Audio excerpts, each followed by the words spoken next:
আজকে সকালে আমি নুরুল হক নূরকে দেখতে এসেছি। আমি যখন আসি সকাল 11টার দিকে তিনি ঘুমিয়েছিলেন।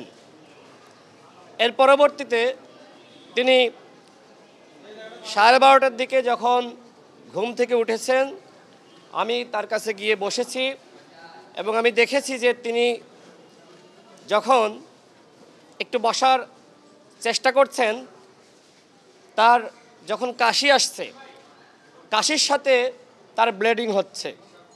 এর আগে আমরা আপনাদেরকে জানিয়েছিলাম যে তার নাক দিয়ে ব্লিডিং হচ্ছে। এখনো পর্যন্ত নুরুল হক নূরের শারীরিক অবস্থার কোনো উন্নতি হয়নি। আজকে আমি তার যে বর্তমান অবস্থা সেটি আপনাদের মাঝে তুলে ধরছি। নুরুল হক নূরের শর্ট টাইম মেমোরি লস হচ্ছে। তিনি যখন কথা বলতে যাচ্ছেন কথা তিনি পুরোপুরি শেষ করতে পারছেন না। আবার কিছুটা তিনি অগুছালোভাবে কথা বলছেন। এই জায়গা থেকে আমাদের কাছে মনে হচ্ছে যে তিনি আসলে শর্ট টাইম মেমোরি তিনি লস করছেন।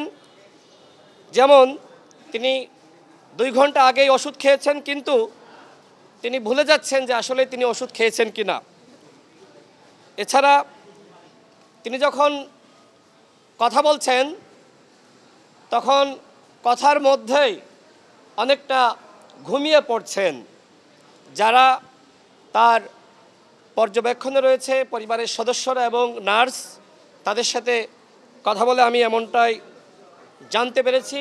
এবং নুরুল হক নূর যখন ওয়াশরুমে যাচ্ছেন বা ঘুম থেকে উঠে তিনি নাস্তা করবেন, নাস্তা বলতে তাকে তো আসলে শক্ত খাবার খাওয়ানো যাচ্ছে না, তরল খাবার, তিনি নিজের পায়ের উপরে ভর দিয়ে দাঁড়াতে পারছেন না। অর্থাৎ তার নিজের দেহের উপরে নিজের ব্যালেন্স নাই। এখনো পর্যন্ত তার চোয়ালের হাড় ভাঙ্গা, নাকের হাড় এখনো পর্যন্ত ভাঙ্গা, যে কারণে তার সর্দি এটার পরিমাণ খুব বেড়ে গিয়েছে।